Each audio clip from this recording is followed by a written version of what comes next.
ഞാൻ ചോദിക്കട്ടെ, ഇവിടെ PA മുഹമ്മദ് റിയാസ് എന്നുള്ള പേരാണോ നിങ്ങളുടെ പ്രശ്നം? എൻ്റെ ആദ്യത്തെ ചോദ്യം അതാണ്. മുഹമ്മദ് റിയാസ് എന്നുള്ള പേരാണോ BJPയുടെ പ്രശ്നം? ആ ചോദ്യം ചോദിക്കേണ്ടതുണ്ട്. കാരണം ഇത് ആദ്യമായിട്ടല്ല ഇങ്ങനെയുള്ള പല വിഷയങ്ങളും നമ്മുടെ രാജ്യത്തുണ്ടാകുന്നത്. നാടിൻ്റെ വികസനത്തിന് വേണ്ടി സംസ്ഥാന സർക്കാർ അവരുടെ കിഫ്ബി ഫണ്ടിൽ നിന്നെടുത്ത് ചെലവഴിച്ചു. ആ പണം സർക്കാരിന് തിരിച്ചു കിട്ടില്ല. അതേസമയം കേന്ദ്ര സർക്കാരിന് ദേശീയപാത ഉണ്ടാക്കാനായിട്ടുള്ള പണം അത് തിരികെ കിട്ടും, ടോളിലൂടെ തിരിച്ചു കിട്ടും, പലിശ സഹിതം ടോളായിട്ട് കേന്ദ്രത്തിന് കിട്ടുന്ന സാഹചര്യമുണ്ട്. ഇപ്പോൾ കേരളത്തിന് വലിയ നഷ്ടമുണ്ടായിട്ടുണ്ട്. മുഹമ്മദ് റിയാസ് അല്ലേ പൊതുമരാമത്ത് വകുപ്പ് മന്ത്രി? ഈ സ്ഥലമേറ്റെടുപ്പ് ഉൾപ്പെടെയുള്ള കാര്യങ്ങൾക്ക്, ഇതിൻ്റെ ബൈപ്പാസിൻ്റെ ഉൾപ്പെടെ അലൈൻമെൻറ്റുകൾ ഉൾപ്പെടെയുള്ള എല്ലാ കാര്യങ്ങൾക്കും പൊതുമരാമത്ത് വകുപ്പ് മന്ത്രി എന്ന നിലയിൽ മുഹമ്മദ് റിയാസ് ഇടപെട്ടിട്ടില്ലേ? എന്തുകൊണ്ടാണ് അദ്ദേഹത്തെ മാറ്റി നിർത്തുന്നത്?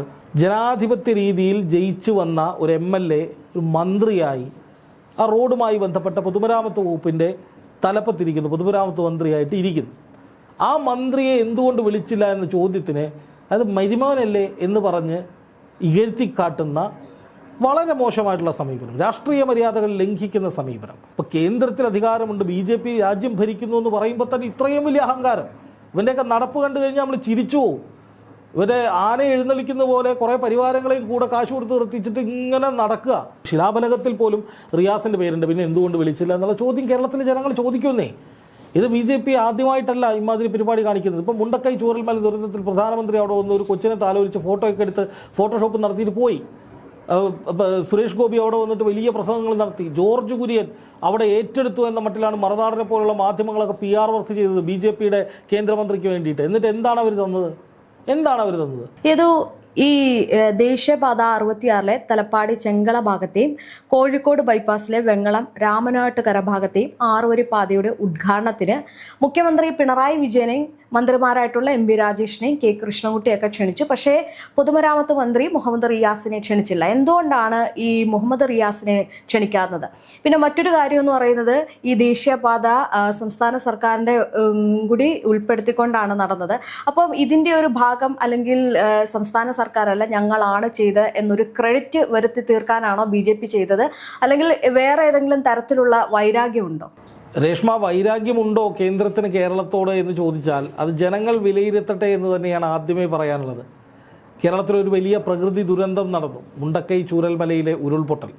ആ സമയത്ത് സുരേഷ് ഗോപി എന്ന കേരളത്തിലെ ആകെ തിരഞ്ഞെടുക്കപ്പെട്ട BJPയുടെ കേന്ദ്രമന്ത്രിയോട് മാധ്യമങ്ങൾ ചോദിച്ചു ഇതിന് ദേശീയ ദുരന്തമായി പ്രഖ്യാപിക്കുമോ എന്ന്. അന്ന് സുരേഷ് ഗോപിയുടെ ആ ചോദ്യം മാധ്യമങ്ങൾ ചോദിച്ചത് ആ ദുരിതബാധിതർക്ക് വേണ്ടിയിട്ടാണ്, ഇവിടുത്തെ പാവപ്പെട്ട നിരാലംബരായ ജനങ്ങൾക്ക് വേണ്ടിയിട്ടാണ്, കേരളത്തിന് വേണ്ടിയിട്ടാണ് മാധ്യമങ്ങളെന്ന് സുരേഷ് ഗോപിയോട് ചോദ്യം ചോദിച്ചത്. അന്ന് ആ മാധ്യമങ്ങളെ കടിച്ചു കീറുന്ന സമീപനമാണ് സുരേഷ് ഗോപി സ്വീകരിച്ചത്. കണ്ണുരുട്ടിയും മാറ്റി നിർത്തിയും അതും ഇതും പറഞ്ഞൊക്കെ രക്ഷപ്പെടുന്ന അല്ലെങ്കിൽ ഓടിപ്പോകുന്ന സമീപനം, ഇതൊന്നും എൻ്റെ പണിയല്ല എന്ന മട്ടിലുള്ള ചില നിലപാടുകൾ അദ്ദേഹം സ്വീകരിച്ചിരുന്നു. അന്നേ മലയാളികൾക്ക് മനസ്സിലായതാണ് ഇവരുടെ നിലപാട് എന്താണെന്നുള്ളത്, ഇവർക്ക് കേരളത്തോടുള്ള ഒരു ചിന്താഗതി എന്താണ് എന്നുള്ളത്. BJPയുടെ കാര്യമാണ് പറയുന്നത്. അതിനു മുമ്പ് ഇവിടെ പ്രളയമുണ്ടായ സമയത്ത് അറബ് രാജ്യങ്ങളിൽ നിന്ന് സഹായം കിട്ടാനായി സംസ്ഥാന സർക്കാർ ശ്രമിച്ച സമയത്ത് കേന്ദ്രം എന്താണ് പറഞ്ഞത് എന്നുള്ളത് നമ്മൾ കണ്ടിട്ടുള്ളതാണ്. ഇവിടെ വിമാനത്തിൽ വന്ന് സേനയുടെ രക്ഷാപ്രവർത്തനം ഉണ്ടായതിനു ശേഷം അതിൻ്റെ കണക്ക് നമ്മൾ കണ്ടതാണ്. അതുപോലെ തന്നെ അരി നൽകിയതിന് പണം മേടിക്കുന്ന സമീപനം നമ്മൾ കണ്ടിട്ടുള്ളതാണ്. അപ്പോൾ കാലാകാലങ്ങളായിട്ട് BJP ഭരിക്കുന്ന കേന്ദ്ര സർക്കാർ കേരളത്തിൽ ഒരു ദുരന്തമുണ്ടാകുമ്പോൾ, കേരളത്തിലൊരു പ്രശ്നമുണ്ടാകുമ്പോൾ എങ്ങനെയാണ് അതിനെ കൈകാര്യം ചെയ്തിട്ടുള്ളത് എന്നതും, അതുപോലെ തന്നെ കേരളത്തിലെ BJP നേതാക്കൾ രാജാവിനേക്കാൾ വലിയ രാജഭക്തി എന്ന നിലയിൽ പ്രധാനമന്ത്രി നരേന്ദ്രമോദിയുടെ പേര് പറഞ്ഞിട്ടുള്ള കീലേരി അച്ചു കളി, ആ കളി എത്രത്തോളം നാണം കെട്ടതാണെന്നും കേരളം നേരത്തെ മുതൽ തന്നെ കാണുന്നതാണ്. അപ്പോൾ അതുകൊണ്ട് ഇതൊരു പുതുമയുള്ള വിഷയമൊന്നുമല്ല. ഇതെന്തോ പുതിയൊരു സംഭവം എന്ന നിലയിൽ തെരഞ്ഞെടുപ്പ് മുന്നിൽ കണ്ട് കാണിക്കുന്ന ഒരു നീക്കം എന്ന നിലയിലൊന്നും കാണേണ്ടതില്ല. ഇത് തുടർച്ചയായി ഉണ്ടാകുന്ന സംഭവങ്ങളുടെ മറ്റൊരു തുടർച്ചയാണ്. ഞാൻ ചോദിക്കട്ടെ, ഇവിടെ PA മുഹമ്മദ് റിയാസ് എന്നുള്ള പേരാണോ നിങ്ങളുടെ പ്രശ്നം? എൻ്റെ ആദ്യത്തെ ചോദ്യം അതാണ്. മുഹമ്മദ് റിയാസ് എന്നുള്ള പേരാണോ BJPയുടെ പ്രശ്നം? ആ ചോദ്യം ചോദിക്കേണ്ടതുണ്ട്. കാരണം ഇത് ആദ്യമായിട്ടല്ല ഇങ്ങനെയുള്ള പല വിഷയങ്ങളും നമ്മുടെ രാജ്യത്തുണ്ടാകുന്നത്. ഇപ്പോൾ ഇവിടെ നോക്കുക, NH66 എന്ന് പറയുന്ന 5 സംസ്ഥാനങ്ങളിലൂടെ കടന്നു വരുന്ന പാതയാണ്. അതായത് മഹാരാഷ്ട്രയിലെ പൻവേലിൽ നിന്ന് ആരംഭിച്ച് ഗോവ, കർണാടക, കേരളം എന്നിവയിലൂടെ കടന്ന് തമിഴ്നാട് കന്യാകുമാരിയിൽ അവസാനിക്കുന്ന പാത. അപ്പോൾ ഈ പാത ഏറ്റെടുക്കാൻ വേണ്ടിയിട്ട് ഇതിൻ്റെ ഈ പറയുന്ന അത്രയും കേരളത്തിലൂടെ കടന്നു പോകുന്ന ഭാഗത്ത് നിന്ന് ജനങ്ങളെ വലിയ തോതിൽ ഒഴിപ്പിക്കേണ്ടി വന്നിട്ടുണ്ട്, കുടിയൊഴിപ്പിക്കേണ്ടി വന്നിട്ടുണ്ട്. കാരണം എന്ന് പറഞ്ഞാൽ കേരളം ജനസാന്ദ്രതയുള്ള ഒരു പ്രദേശമാണ്, ജനസാന്ദ്രത കൂടിയ പ്രദേശമാണ്. അപ്പോൾ ഇവിടെ നിന്ന് ആളുകളെ ഒഴിപ്പിക്കുമ്പോൾ പാതാ വികസനത്തിന് വേണ്ടി കിഫ്ബി വഴി ഏതാണ്ട് 5580 കോടി രൂപ കേരളം സ്റ്റേറ്റ് ചെലവഴിച്ചിട്ടുണ്ട്. അത് കടമെടുപ്പ് പരിധിയിൽ നിന്ന് കേന്ദ്രം വെട്ടിക്കുറച്ചത് 11,160 കോടി രൂപ. അങ്ങനെ മൊത്തത്തിൽ അത്രയും ബാധ്യത ഈ ഒരു ദേശീയപാതയ്ക്ക് സ്ഥലം ഏറ്റെടുത്ത് കൊടുക്കുന്നതിൻ്റെ പേരിൽ കേരളത്തിൽ ഉണ്ടായിട്ടുണ്ട്. 11,160 കോടി രൂപ. ഇത്രയും വലിയൊരു ബാധ്യത കേരളം ഏറ്റെടുത്തിട്ട് ഒരു തരത്തിലുള്ള മര്യാദയും, അതായത് ഈ പണം തിരിച്ചു കൊടുക്കുന്നതോ അല്ലെങ്കിൽ ഈ പണം കേരള സർക്കാരിന് തിരിച്ചു കിട്ടാൻ ഉതകുന്ന വിധത്തിൽ ഒരു വികസനത്തിന് വേണ്ടി കൈകോർത്തതാണല്ലോ, അല്ലെങ്കിൽ അല്ലാതെ മുഖ്യമന്ത്രിയുടെയോ റിയാസിൻ്റെയോ വീട്ടിലേക്ക് കൊണ്ടുപോയ പൈസയൊന്നുമല്ലോ. നാടിൻ്റെ വികസനത്തിന് വേണ്ടി സംസ്ഥാന സർക്കാർ അവരുടെ കിഫ്ബി ഫണ്ടിൽ നിന്നെടുത്ത് ചെലവഴിച്ചു. ആ പണം സർക്കാരിന് തിരിച്ചു കിട്ടില്ല. അതേസമയം കേന്ദ്ര സർക്കാരിന് ദേശീയപാത ഉണ്ടാക്കാനായിട്ടുള്ള പണം അത് തിരികെ കിട്ടും, ടോളിലൂടെ തിരിച്ചു കിട്ടും, പലിശ സഹിതം ടോളായിട്ട് കേന്ദ്രത്തിന് കിട്ടുന്ന സാഹചര്യമുണ്ട്. അപ്പോൾ കേരളത്തിന് വലിയ നഷ്ടമുണ്ടായിട്ടുണ്ട്. അപ്പോൾ ഇത്രയും നഷ്ടം ഒരു സ്റ്റേറ്റ് സഹിച്ചിട്ട് ആ സ്റ്റേറ്റിൻ്റെ വികസനത്തിന് വേണ്ടി കിഫ്ബിയിൽ നിന്ന് പണമെടുത്ത് കൊടുക്കുമ്പോൾ അതിന് പിന്നിൽ പ്രവർത്തിച്ച എല്ലാവരെയും കേന്ദ്രം അഭിനന്ദിക്കുകയാണ് വേണ്ടത്. ഞാൻ പറയുന്നു, മന്ത്രിമാരിപ്പോൾ എം പി രാജേഷിനെ വിളിക്കുന്നു, അല്ലെങ്കിൽ കൃഷ്ണൻകുട്ടിയെ വിളിക്കുന്നു. അപ്പോൾ സ്വാഭാവികമായിട്ടും മുഹമ്മദ് റിയാസ് അല്ലേ പൊതുമരാമത്ത് വകുപ്പ് മന്ത്രി, ഈ സ്ഥലമേറ്റെടുപ്പ് ഉൾപ്പെടെയുള്ള കാര്യങ്ങൾക്ക്, ഇതിൻ്റെ ബൈപ്പാസിൻ്റെ ഉൾപ്പെടെ അലൈൻമെൻറ്റുകൾ ഉൾപ്പെടെയുള്ള എല്ലാ കാര്യങ്ങൾക്കും പൊതുമരാമത്ത് വകുപ്പ് മന്ത്രി എന്ന നിലയിൽ മുഹമ്മദ് റിയാസ് ഇടപെട്ടിട്ടില്ലേ? എന്തുകൊണ്ടാണ് അദ്ദേഹത്തെ മാറ്റി നിർത്തുന്നത്? പകരം മുഖ്യമന്ത്രി പിണറായി വിജയനെ വിളിക്കുന്നത്. അതിനുശേഷം ഇത് ഒരു സമാന്തര ഉദ്ഘാടനം എന്ന നിലയിൽ, ഒരു പ്രതിഷേധം എന്ന നിലയിൽ മുഖ്യമന്ത്രി അടക്കമുള്ളവർ ഒരു സമാന്തര പരിപാടി സംഘടിപ്പിച്ചതിന് ശേഷം BJPയുടെ നേതാവായിട്ടുള്ള S. സുരേഷ്, അദ്ദേഹത്തിൻ്റെ പദവി എന്താണെന്നൊന്നും എനിക്കറിയില്ല, പണ്ടൊരു വേദിയിൽ ടോർച്ച് അടിച്ച് കാണിച്ചിട്ട് മൊബൈൽ ടോർച്ച് കത്തിച്ചതിൻ്റെ പേരിൽ ഒരു വിളിപ്പേരൊക്കെ കിട്ടിയിട്ടുള്ള ആളാണ് ഈ സുരേഷ്. ഈ സുരേഷ് വന്നിട്ട് മാധ്യമങ്ങളോട് പറയുകയാണ്, മുഹമ്മദ് റിയാസിന് പറയാനുള്ളത് അമ്മായിപ്പനോട് പറഞ്ഞാൽ മതി, അല്ലാതെ ഞങ്ങളോട് പറഞ്ഞിട്ട് കാര്യമില്ല. ഞങ്ങൾ മുഖ്യമന്ത്രിയെ വിളിച്ചിട്ടുണ്ട്, മുഹമ്മദ് റിയാസ് മരുമോനെ വിളിക്കണമെന്നുള്ളത് ഞങ്ങളുടെ വിഷയമല്ല. ഞങ്ങൾ പ്രോട്ടോകോൾ പാലിച്ചു, മുഖ്യമന്ത്രിയെ വിളിച്ചു, പക്ഷേ മരുമോനെ അങ്ങനെ കുടുംബത്തിലുള്ളവരെ മുഴുവൻ വിളിക്കേണ്ട ആവശ്യമൊന്നുമില്ല എന്നാണ് സുരേഷ് പറയുന്നത്. നോക്കുക, ജനാധിപത്യത്തോടുള്ള പുച്ഛം. ജനാധിപത്യ രീതിയിൽ ജയിച്ചു വന്ന ഒരു MLA ഒരു മന്ത്രിയായി ആ റോഡുമായി ബന്ധപ്പെട്ട പൊതുമരാമത്ത് വകുപ്പിൻ്റെ തലപ്പത്തിരിക്കുന്നു, പൊതുമരാമത്ത് മന്ത്രിയായിട്ട് ഇരിക്കുന്നു. ആ മന്ത്രിയെ എന്തുകൊണ്ട് വിളിച്ചില്ല എന്ന ചോദ്യത്തിന് അത് മരുമോനല്ലേ എന്ന് പറഞ്ഞ് ഇകഴ്ത്തിക്കാട്ടുന്ന വളരെ മോശമായിട്ടുള്ള സമീപനം, രാഷ്ട്രീയ മര്യാദകൾ ലംഘിക്കുന്ന സമീപനം. അങ്ങനെയാണെങ്കിൽ എന്തിന്റെ അടിസ്ഥാനത്തിലാണ് ഈ BJP അധ്യക്ഷൻ രാജീവ് ചന്ദ്രശേഖരനെ അതാണ് ഞാൻ ചോദിക്കുന്നത്. ഇത്രയും ഉളുപ്പില്ലാത്ത, ഇത് കേരളത്തെ മൊത്തത്തിൽ അപമാനിക്കുന്ന രീതിയല്ലേ BJPയുടെ ഈ ഒരു നീക്കം? ഉളുപ്പില്ലായ്മ എന്ന് പറയുന്നത് അലങ്കാരമായി കൊണ്ടു നടക്കുന്നു എന്ന ഒരു പ്രയോഗം നമ്മുടെ നാട്ടിലുണ്ട്. എനിക്ക് ഇവരുടെയൊക്കെ പല വർത്തമാനങ്ങളും കേൾക്കുമ്പോൾ, പല കാട്ടിക്കൂട്ടലും കാണുമ്പോൾ സത്യം പറഞ്ഞാൽ അതാണ് ഓർമ്മ വരുന്നത്.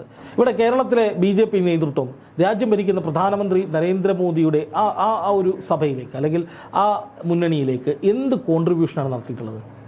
ഒരു MP സുരേഷ് ഗോപി, അത് മാത്രമാണ് കേരള BJP നേതൃത്വത്തിൻ്റെ കോൺട്രിബ്യൂഷൻ. 20-1 അത് മാത്രം കൊടുത്ത് കാര്യമായിട്ട് ഇവിടെ ഒരു നേട്ടവും ഉണ്ടാക്കാൻ കഴിയാത്ത കുറേ നേതാക്കൾ നിന്നിട്ട് രാജാവിനേക്കാൾ വലിയ രാജഭക്തി എന്നല്ല വേറെ പല പ്രയോഗങ്ങളും ഉണ്ട്, പറഞ്ഞാൽ വളരെ മോശമായിപ്പോകും. ഇവിടെ നിന്നിട്ട് ഞങ്ങളാണ് മോദി മന്ത്രിസഭയെ താങ്ങുന്നത്, ഞങ്ങളാണ് മോദിജി ചെയ്യേണ്ടത് എന്താണെന്ന് തീരുമാനിക്കുന്നതെന്ന മട്ടിൽ ഇവിടെ കിടന്ന് ഗീർവാണം അടിക്കുകയാണ്. ഒരു മുഖ്യമന്ത്രിയുടെ ഒരു കൺസേൺ, അല്ലെങ്കിൽ ഒരു സംസ്ഥാന ഭരണകൂടത്തിൻ്റെ ഒരു കൺസേൺ ഒരു BJP നേതാവിനോട് ചോദിക്കുകയാണ്, നിങ്ങൾ എന്തുകൊണ്ടാണ് പൊതുമരാമത്ത് മന്ത്രിയെ വിളിക്കാത്തത്? ഈ പൊതുമരാമത്ത് മന്ത്രി ഇതിൻ്റെ എല്ലാം ഈ നിർമ്മാണ ഘട്ടങ്ങളിലൊക്കെ ഇതിൻ്റെ ഭാഗമായിട്ടുണ്ടായിരുന്നതാണല്ലോ എന്ന് ചോദിക്കുമ്പോൾ അത് പോയി അമ്മായിപ്പനോട് പോയി പറയാമെന്ന്. എന്ത് രാഷ്ട്രീയ ബോധമാണിത്? എന്ത് രാഷ്ട്രീയ മര്യാദയാണിത്? എന്ത് ജനാധിപത്യ ബോധ്യമാണിത്? അമ്മായിപ്പനെയും മരുമോനെയും കുടുംബകാര്യം ഒന്നുമല്ല ഇവിടെ ചോദിച്ചത്. ഇവിടെ ചോദിച്ചത് ഒരു സംസ്ഥാനത്തിൻ്റെ പൊതുമരാമത്ത് മന്ത്രി, അത് ജനപ്രതിനിധിയാണ് നീ. ഈ ചോദ്യത്തിന് ഉത്തരവില്ലാതെ വരുമ്പോൾ വീട്ടിലിരിക്കുന്നവരെ വിളിക്കുകയാണ് അമ്മായിയപ്പൻ. നിന്റെ അമ്മായിയപ്പനോട് പറയാമെന്നൊക്കെ പണ്ട് ഈ സ്കൂൾ പിള്ളേരൊക്കെ അങ്ങോട്ടും ഇങ്ങോട്ടും ചിലപ്പോൾ ചീത്ത വിളിക്കുന്ന കണ്ടിട്ടുണ്ട്. അതുപോലെയൊക്കെയാണ് അത്രയും നിലവാര തകർച്ച. ഇതൊക്കെ ജനങ്ങൾ ലൈവായിട്ട് കാണുകയാണ്, വിലയിരുത്തുകയാണ്. ഇപ്പോൾ കേന്ദ്രത്തിൽ അധികാരമുണ്ട്, BJP രാജ്യം ഭരിക്കുന്നു എന്ന് പറയുമ്പോൾ തന്നെ ഇത്രയും വലിയ അഹങ്കാരം. ഇവൻ്റെയൊക്കെ നടപ്പ് കണ്ടു കഴിഞ്ഞാൽ നമ്മൾ ചിരിച്ചു പോകും. ഇവരെ ആന എഴുന്നള്ളിക്കുന്ന പോലെ കുറേ പരിവാരങ്ങളെയും കൂടെ കാശ് കൊടുത്ത് നിർത്തിച്ചിട്ട് ഇങ്ങനെ നടക്കുക. ഒരു തെരഞ്ഞെടുപ്പിൽ ജയിച്ച് കാണിക്കാൻ പറ്റുമോ ഇവർക്കൊക്കെ? കേരളത്തിൽ നിന്ന് ഒരു തെരഞ്ഞെടുപ്പിൽ നിന്ന് ജയിക്കാൻ ഇവർക്ക് പറ്റും? കേന്ദ്ര ഭരണം ഞങ്ങളുടെ കയ്യിലുണ്ട്, അത് അവിടെ ഇരുന്ന് അവർ കഷ്ടപ്പെട്ടുണ്ടാക്കിയ ഭരണം. ഇവിടുന്ന് ഒരാളെയാണ് ജയിപ്പിച്ചത്, അതും സുരേഷ് ഗോപി അയാളുടെ സ്വന്തം എഫേർട്ട് എടുത്ത് ജയിച്ചതാണ്. എന്നിട്ട് ഇവിടെ ഒരു സീറ്റ് പോലും പിടിക്കാൻ കഴിവില്ലാത്തവന്മാർ മോദി വരുമ്പോഴേക്കും കിടന്നങ്ങ് പൊളയ്ക്കുക. എന്നിട്ട് ഇമാതിരി വൃത്തികെട്ട വർത്തമാനങ്ങൾ പറയുകയാണ്. അമ്മായപ്പനോട് പോയി പറയട്ടെ മുഹമ്മദ് റിയാസ് എന്ന്. ഇത് എന്ത് രാഷ്ട്രീയ ബോധമാണ്, എന്ത് ധാർമ്മികതയാണിത്, എന്ത് മര്യാദയാണ്? പിന്നെ രേഷ്മ ചോദിച്ചൊരു ചോദ്യം ഉണ്ടല്ലോ, എന്തിൻ്റെ അടിസ്ഥാനത്തിലാണ് രാജീവ് ചന്ദ്രശേഖർ അവിടെ പോയിരിക്കുന്നത്? അദ്ദേഹം ആരാണ്? അദ്ദേഹം BJPയുടെ സംസ്ഥാന അധ്യക്ഷനാണ്. BJPക്കാർക്ക് കൺകണ്ട ദൈവമാണ്, സമ്മതിക്കുന്നു. അദ്ദേഹം രാജ്യം ഭരിക്കുന്ന പാർട്ടിയുടെ സംസ്ഥാന അധ്യക്ഷനാണ്. പക്ഷേ അദ്ദേഹം അവിടെ വേണമെന്നുള്ളത് എന്ത് പ്രോട്ടോക്കോളാണ്? അങ്ങനെയാണെങ്കിൽ നാളെ മുതൽ സർക്കാരിൻ്റെ എല്ലാ പരിപാടിയിലും MV ഗോവിന്ദ മാഷ് വന്നിരിക്കട്ടെ, സമ്മതിക്കുമോ ഇവർ? അങ്ങനെയാണെങ്കിൽ കോൺഗ്രസ് ഭരിക്കുന്ന സംസ്ഥാനങ്ങളിൽ എല്ലാ പരിപാടികളിലും രാഹുൽ ഗാന്ധി പിടിച്ചിരുത്തട്ടെ, ഇവർ സമ്മതിക്കുമോ? BJP സമ്മതിക്കുമോ? അങ്ങനെ നോക്കുകയാണെങ്കിൽ ഇത് എന്ത് മര്യാദയാണെന്ന്, ഇതിനെന്ത് മറുപടിയാണ് BJP പറയാൻ പോകുന്നത്? ഇനി ഈ സ്ഥലങ്ങളിലെ MP-മാരുണ്ട്, മെമ്പർ ഓഫ് പാർലമെൻറ്റ്, ഈ MP-മാരെ ഈ പരിപാടിയിലേക്ക് ക്ഷണിച്ചിട്ടുണ്ടോ? ഇപ്പോൾ മാധ്യമപ്രവർത്തകനായ വിപിൻ ബാണപ്പുഴയുടെ 2 പോസ്റ്റുകളുണ്ട്, ഒന്ന് കാണുക. പരിപാടിയിൽ ക്ഷണമില്ലാത്തയാളുടെ പേര് ശിലാഫലകത്തിൽ കൊത്തിവെക്കാൻ കാണിച്ച അവരുടെ മനസ്സ് സമ്മതിക്കണം. എന്നാലും എന്തൊരു അത്ഭുതമാണ്, റിയാസിനെ അവസാന നിമിഷം ഒഴിവാക്കിയതാണെന്ന് ഈ ഫലകം തന്നെ തെളിവ്. 3/4 ഇഞ്ചിൻ്റെ കൊഴിത്തുരുമ്പ് പരിപാടി ആര് കാണിച്ചുവെന്ന് മാത്രം നോക്കിയാൽ മതി. കലൂരിൽ ദേശീയപാത നിർമ്മാണ ഉദ്ഘാടനത്തിൽ മോദി അനാച്ഛാദനം ചെയ്ത ഫലകമെന്ന് പറഞ്ഞിട്ട് അദ്ദേഹം ഇട്ട പോസ്റ്റിൽ ആ ഫലകം നോക്കുക. അതിൽ കൃത്യമായിട്ട് ഇയാളുടെ പേര് എഴുതിയിട്ടുണ്ട്, അതായത് മുഹമ്മദ് റിയാസിൻ്റെ പേര് എഴുതിയിട്ടുണ്ട്. അപ്പോൾ ഈ പറയുന്ന ഒരു അഹങ്കാരമാണ് ശരിക്കും പറഞ്ഞാൽ BJPയുടെ ഭാഗത്തു നിന്നുണ്ടായിരിക്കുന്നത്. ഇപ്പോൾ ശിലാഫലകത്തിൽ പോലും റിയാസിൻ്റെ പേരുണ്ട്, പിന്നെ എന്തുകൊണ്ട് വിളിച്ചില്ല എന്നുള്ള ചോദ്യം കേരളത്തിലെ ജനങ്ങൾ ചോദിക്കുന്നേ. ഇത് BJP ആദ്യമായിട്ടല്ല ഇമാതിരി പരിപാടി കാണിക്കുന്നത്. ഇപ്പോൾ മുണ്ടക്കൈ ചൂരൽമല ദുരന്തത്തിൽ പ്രധാനമന്ത്രി അവിടെ വന്ന് ഒരു കൊച്ചിനെ താലോലിച്ച് ഫോട്ടോയൊക്കെ എടുത്ത് ഫോട്ടോഷോപ്പ് നടത്തിയിട്ട് പോയി. സുരേഷ് ഗോപി അവിടെ വന്നിട്ട് വലിയ പ്രസംഗങ്ങൾ നടത്തി. ജോർജ് കുര്യൻ അവിടെ ഏറ്റെടുത്തു എന്ന മട്ടിലാണ് മറുനാടിനെ പോലുള്ള മാധ്യമങ്ങളൊക്കെ PR വർക്ക് ചെയ്തത് BJPയുടെ കേന്ദ്രമന്ത്രിക്ക് വേണ്ടിയിട്ട്. എന്നിട്ട് എന്താണ് അവർ തന്നത്? അവിടെ മുഖ്യമന്ത്രിയുടെ ദുരിതാശ്വാസ നിധിയിൽ നിന്നടക്കം സംസ്ഥാന സർക്കാരാണ് ടൗൺഷിപ്പ് ഉണ്ടാക്കുന്നത്. അതുണ്ടാക്കി, അത് വലിയ ആശ്വാസമായി അവിടുത്തെ ജനങ്ങൾക്ക്. ഇവിടുത്തെ BJP നേതൃത്വം എന്താണ് ചെയ്തത്? BJP നേതൃത്വം വലിയ വർത്തമാനം പറയുന്നുണ്ടല്ലോ. അങ്ങനെയാണെങ്കിൽ നിങ്ങൾ ജനങ്ങൾക്ക് വേണ്ടി കേരളത്തിൽ ഒരു വലിയ മാറ്റം ഉണ്ടാക്കുന്നൊക്കെയാണ് അവർ പറയുന്നത്. അങ്ങനെയാണെങ്കിൽ ആ മാറ്റം അവിടെ തുടങ്ങട്ടെ. അവിടെ BJPയുടെ നേതൃത്വത്തിൽ ഒരു ടൗൺഷിപ്പ് ഉണ്ടാക്കി കൊടുക്കട്ടെ. BJP അവിടെ ആളുകൾക്ക് വീട് വെച്ച് കൊടുക്കട്ടെ. അതൊന്നും ചെയ്യാൻ കഴിയില്ല. പ്രധാനമന്ത്രി വരുന്നു, എല്ലാം പരിഹരിക്കുന്നു പറഞ്ഞ് പോകുന്നു. അപ്പോട്ടെ, ഇന്ന് പ്രധാനമന്ത്രി നരേന്ദ്രമോദി വന്നു. എന്താണ് കേരളത്തിന് അധികമായി നൽകിയിട്ടുള്ളത്? എന്താണ് കേരളത്തിന് വേണ്ടി ഒരു വലിയ പദ്ധതി പ്രഖ്യാപിച്ചിട്ടുള്ളത്? ഒന്നുമില്ല. 5 സംസ്ഥാനങ്ങളിൽ തുടർച്ചയായി ചെയ്യുന്ന ഒരു പ്രൊജക്റ്റ്, അതിൻ്റെ തുടർച്ച കേരളത്തിലും വന്നു, അത് ഉദ്ഘാടനം ചെയ്തു പോയി എന്നതിനപ്പുറം എന്ത് വലിയ സംഭവമാണത് കേരളത്തിൻ്റെ ഗതാഗത ക്ലേശം പരിഹരിക്കാനൊക്കെയുള്ള എല്ലാം ഉണ്ട് അതിൽ, അത് സത്യമാണ്. പക്ഷേ അത് ടോൾ റോഡാണ്, ജനങ്ങൾ അങ്ങോട്ട് കൊടുക്കുന്ന പൈസ കൊണ്ട് ഇങ്ങോട്ട് തന്നിട്ടുള്ള കാര്യമാണ്, അത്രയേ ഉള്ളൂ. അപ്പോൾ അതിനപ്പുറം എന്താണ്? പ്രധാനമന്ത്രി കേരളത്തിൽ വരുന്നു എന്നതുകൊണ്ട് മലയാളികൾക്ക് എന്ത് ഗുണമാണ് ഉണ്ടായത്? ഒന്നുമില്ല എന്ന് തന്നെ പറയേണ്ടി വരും. അതുപോലെ തന്നെ ഇതിനു മുമ്പ് തിരുവനന്തപുരം കോർപ്പറേഷൻ ജയിച്ചപ്പോൾ ഇവർ പറഞ്ഞു പ്രധാനമന്ത്രി 42 ദിവസത്തിനുള്ളിൽ അവിടെ വരും, എന്നിട്ട് തിരുവനന്തപുരത്തിൻ്റെ മാസ്റ്റർ പ്ലാൻ പ്രഖ്യാപിക്കും. എന്നിട്ട് എന്താ പ്രഖ്യാപിച്ചു? ഒന്നും പ്രഖ്യാപിച്ചില്ല. അതുപോലെ തന്നെ പ്രധാനമന്ത്രി നരേന്ദ്രമോദി നേരിട്ട് തൃശ്ശൂരിൽ വന്നിട്ട് തൃശ്ശൂരിനൊരു കേന്ദ്രമന്ത്രിയിലൂടെ തൃശ്ശൂരിനെ പുണ്യ പൂങ്കാവനമാക്കുമെന്ന് പറഞ്ഞിട്ട് എന്താണ് ഇപ്പോൾ തൃശ്ശൂരിൻ്റെ അവസ്ഥ? ആ പഴയ തൃശ്ശൂർ തന്നെ അവിടെയുള്ളൂ. ഞാൻ തൃശ്ശൂർക്കാരനാണ്, എനിക്കറിയാം. ആ പഴയ തൃശ്ശൂർ തന്നെ, തൃശ്ശൂർ റൗണ്ടും അതിൻ്റെ തൃശ്ശൂർ സെറ്റപ്പൊക്കെ തന്നെ ഇപ്പോഴും ഉള്ളൂ. അവിടെ പ്രത്യേകിച്ച് സുരേഷ് ഗോപി ഒന്നും കൊണ്ടുവന്നിട്ടില്ല. ഒരു MP എന്ന നിലയിൽ എന്തെങ്കിലുമൊക്കെ ചെയ്തിട്ടുണ്ടാവും, പക്ഷേ അതിനപ്പുറം ഒരു കേന്ദ്രമന്ത്രി എന്ന നിലയിൽ തെരഞ്ഞെടുപ്പ് കാലത്ത് ജനങ്ങൾക്ക് കൊടുത്ത വാഗ്ദാനങ്ങളൊന്നും പൂർത്തീകരിച്ചിട്ടില്ല. അപ്പോൾ ഇതിൽ നിന്ന് നമ്മൾ മനസ്സിലാക്കേണ്ട ഒരു കാര്യം, ഇവർ ഈ പറയുന്ന കാര്യങ്ങൾ, തള്ള്, നടത്തുന്ന അവകാശ പ്രഖ്യാപനങ്ങളൊക്കെ പൂർണ്ണമായിട്ടും ഒരു ഔദാര്യം എന്ന നിലയിൽ തരാൻ പോകുന്നതാണ്. ഇപ്പോൾ ഈ റോഡ് പണിതു, ഈ കേന്ദ്ര സർക്കാർ 5 സ്റ്റേറ്റുകളിലൂടെ കടന്നു പോകുന്ന റോഡ് പണിതു. ഇത് BJP പാർട്ടി ഓഫീസ് നിർത്തുണ്ടാക്കിയ സംഭവമൊന്നുമല്ലല്ലോ. BJP സംസ്ഥാന അധ്യക്ഷൻ ഇങ്ങനെ നടക്കുകയാണ്. അദ്ദേഹം വിചാരിക്കുന്നത് ഇത് BJP പാർട്ടി ഓഫീസ് ഉണ്ടാക്കിയ റോഡാണ്. ജനങ്ങളുടെ നികുതിയല്ലേ. ഇന്ധനത്തിനും മറ്റ് അവശ്യ വസ്തുക്കൾക്കുമൊക്കെ എത്രയാണ് വില കൂടിയത്, എത്രയാണ് ടാക്സ് ഉയർത്തിയത്, എത്രയാണ് ഇവിടെ ഇൻഷുറൻസ് അടക്കമുള്ള വാഹന ഇൻഷുറൻസ് അടക്കം, ഒരു വാഹനം വാങ്ങുമ്പോൾ കൊടുക്കേണ്ട റോഡ് ടാക്സ് അടക്കം എത്ര കണ്ടാണ് ഇവിടെ വർദ്ധിപ്പിച്ചിട്ടുള്ളത്. അപ്പോൾ സ്വാഭാവികമായിട്ടും അടിസ്ഥാനപരമായ സൗകര്യങ്ങൾ നമുക്ക് തരേണ്ടവരെ, അത് അവരുടെ ഡ്യൂട്ടിയാണെന്നേ. ഇത്രയും അങ്ങോട്ട് കൊണ്ടുപോകുന്നുണ്ട്. വാറ്റ് ടാക്സ് സംവിധാനം നിർത്തിയിട്ട് GST ആക്കി വിഹിതം കൊണ്ടുപോകുന്നുണ്ട്, തീർച്ചയായിട്ടും ഇങ്ങോട്ട് കിട്ടണമെന്നേ. അത് അവരുടെ ഡ്യൂട്ടിയാണ്, അവരുടെ ഉത്തരവാദിത്വം അവർ ചെയ്യണം. അത് ചെയ്യുന്നതിൽ വലിയ സംഭവമൊന്നുമില്ല. അവരുടെ ഡ്യൂട്ടി അവർ ചെയ്യുന്നു. അല്ലാതെ ഇവിടുത്തെ BJP നേതാക്കൾ പറയുന്ന പോലെ ഞങ്ങളുടെ പദ്ധതി എന്ന മട്ടിലൊന്നും കാണിക്കാനൊന്നുമില്ല. ഇവിടെ കേരളവും അങ്ങോട്ട് പൈസ കൊടുത്തിട്ട് തന്നെയാണ് ഈ റോഡ് ഉണ്ടാക്കിയിരിക്കുന്നത്. അപ്പോൾ തെരഞ്ഞെടുപ്പ് അടുത്ത സമയത്ത് ഇത് ഞങ്ങളുടെ മാത്രമാണ്, കേന്ദ്രം ആണ് നിങ്ങൾക്കിതെല്ലാം തരുന്നത്, BJP ആണ് നിങ്ങളുടെ അവസാന അത്താണി എന്ന രീതിയിലൊക്കെ ഒരു പ്രചാരണം നടത്താനാണ് BJPയുടെ ലക്ഷ്യമെങ്കിൽ ഇത് ജനങ്ങൾ തിരിച്ചറിയുമെന്ന് തന്നെയാണ് പറയാനുള്ളത്. രേഷ്മ.